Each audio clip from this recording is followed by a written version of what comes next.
way that this game is played is that we have one author, and we get to see into his imagination as he is writing, and we play out the characters.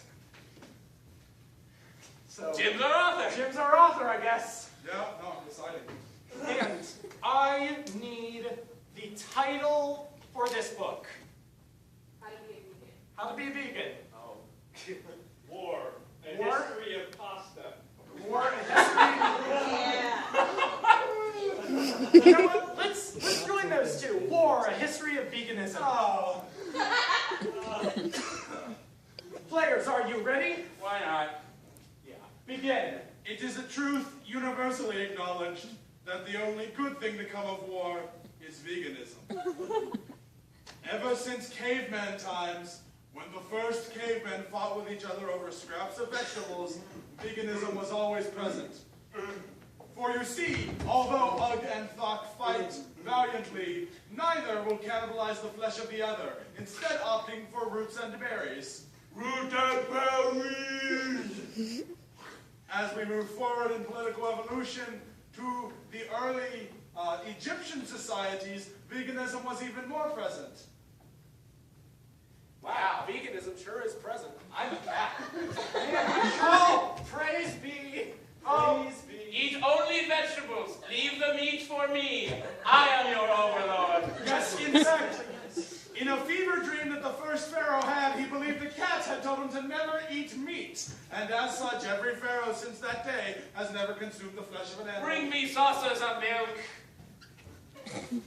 Going here to the medieval times, things got more interesting. As vegetables became outlawed under the rule of King Henry V, vegans had to go into more elusive tactics to find food. The horse is a noble beast. We should follow his example and eat only grass. I am a horse. I will outlaw all vegetables. You tyrant! Instead, we will follow the noble horse's example by eating the horse. We will become strong like horse. Nay, I say. Nay. He says nay. You have no right. Ah, but I am king, and I also have a really big sword! No! Animal cruelty! When the Magna Carta was ratified in the mid-1600s, the definition of veganism was revised to include horse meat. This, oddly, would not be repealed until the mid-1980s. However, before then, the American Civil War would break out, leading to a new type of vegan. Hear me out, all right? All right. We need to be as different from the enemy as we can. They're vegans. They eat only vegetables. You're right. You're right, those Southerners. Yeah, All right. damn Southerners. We eat everything but vegetables. But vegetables. Fruits included this time. I don't know if I want but vegetables. That's the thing. We don't have any but vegetables. We don't have any vegetables at all. As a brief footnote, at this time, the first pun was invented. That was a funny thing y'all said. Let's say those to bother people in the future.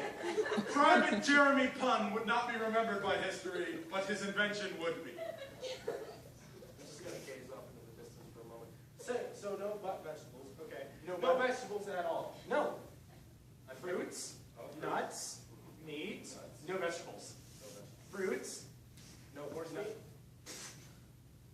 This isn't the 1980s yet. That hasn't been taken out of the Magna Carta. He's right, you know. Yeah. He's right. Where's the nearest horse? Lieutenant Commander Telekinetic also had some thoughts about the Magna Carta in the 1980s. I'm real smart. So, if you have the ability to peer into the future, why don't you tell us some other things about law in the 1980s? That seems like a useful thing to know. The 1980s is a dark and scary time full of bright neon colors and frizzy hair. I don't like it.